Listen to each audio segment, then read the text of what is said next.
Shalom Ubracha, on poursuit aujourd'hui avec la dernière Mishnah, Mishnah Zayin du 8e Perek. La Mishnah nous dit Afalpi shu noten lo, bien que on lui donne, c'est-à-dire lorsqu'un homme a blessé son prochain, il va le dédommager, il va lui payer. Malgré tout, enon nimchalo, il ne sera pas pardonné à Tchevakesh Menu tant qu'il ne lui a pas demandé pardon. Chez Neymar, comme c'est marqué, Vata Hashev Eshet Meish, à propos de Avimelech qui avait pris la femme de Avraham, Kadosh Baruch Hu, Dieu lui a dit, maintenant tu vas rendre cette femme à son mari et tu lui demanderas pardon, tu lui demanderas qu'il prie pour toi. Donc de là on apprend qu'il n'y a de Mechila que lorsque il va demander pardon. Au Minaim Sheloya Mochel Achzarid, la Mishnah, d'où est-ce qu'on sait que celui qui doit pardonner, ne doit pas être méchant, doit pardonner. Chez Neymar, comme on voit, va y parler l'Avraham et la Elohim. Avraham a prié à Dieu, va y reparler le Metavumelech. Ensuite, Dieu a guéri Avimelech. Donc on voit que Avraham n'a pas été méchant, bien qu'il avait souffert, puisque Avimelech s'était emparé de sa femme. Malgré tout, il a prié pour lui. Donc il lui a pardonné. Haomer, celui qui dit à son prochain Samet Eni, aveugle-moi, crée-moi un œil, Ktaïtiadi, coupe ma main, Chevor et Tragli, coupe mon pied. Et on lui a coupé le pied, Chayav, on est Chayav. Bien que c'est lui qui a ordonné de me couper mon pied, on lui coupe le pied, on doit lui payer son pied. Mais s'il dit Almenat Liftor, c'est à condition que Almenat Liftor, que je suis patour, c'est-à-dire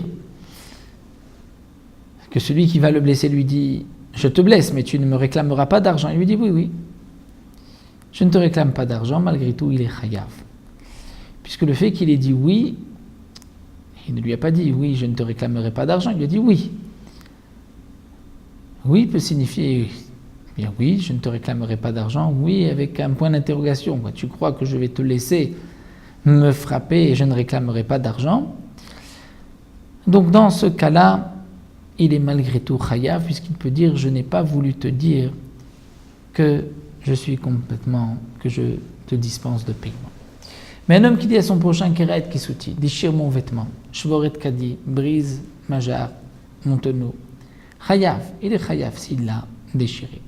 Mais s'il lui dit « almenat liftor », là il est patour. S'il a demandé « je casse, mais tu ne me réclameras pas d'argent », et qu'il lui dit « oui », il est patour. Pourquoi ? Parce que, nous explique Maral, Martinouré, il y a une différence. Un homme ne veut pas se laisser blesser. Il ne veut pas souffrir, il ne veut pas être frappé.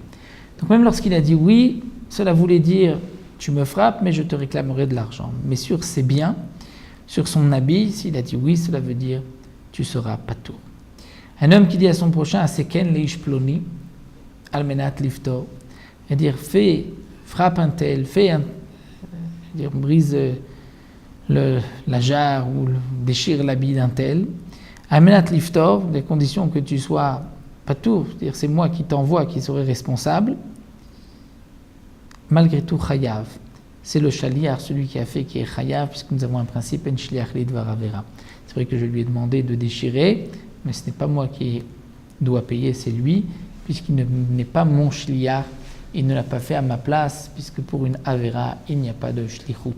Et ça, c'est ben begoufo ben mamono, comme nous l'avons expliqué aussi bien sur son corps. C'est-à-dire, je lui dis blesse un tel, il l'a blessé, ou déchire les habits d'un tel et il l'a fait. Ce n'est pas celui qui l'a envoyé qui est responsable, c'est le shaliach, celui qui l'a fait, qui est responsable, puisqu'il y a une shliach lidvar avera, comme nous savons le principe, on dit divra rav, divra tamid, divra mishomim. C'est-à-dire les paroles de l'élève et les paroles du maître, on écoute les paroles de qui ? Bien sûr, du maître. Donc si Dieu nous dit ne fais pas, et qu'un homme te dit fais, une avera, on ne doit pas l'écouter, on doit écouter Dieu. Donc si on a malgré tout fait ce qu'il nous a demandé, ce n'est pas parce qu'on est son shliach, parce que normalement on doit écouter la Torah, mais c'est parce que nous avons nous-mêmes voulu agir ainsi, donc nous sommes responsables de notre action, et ce n'est pas celui qui nous a envoyé. Ça c'est voilà ben begoufo ben bemamoni.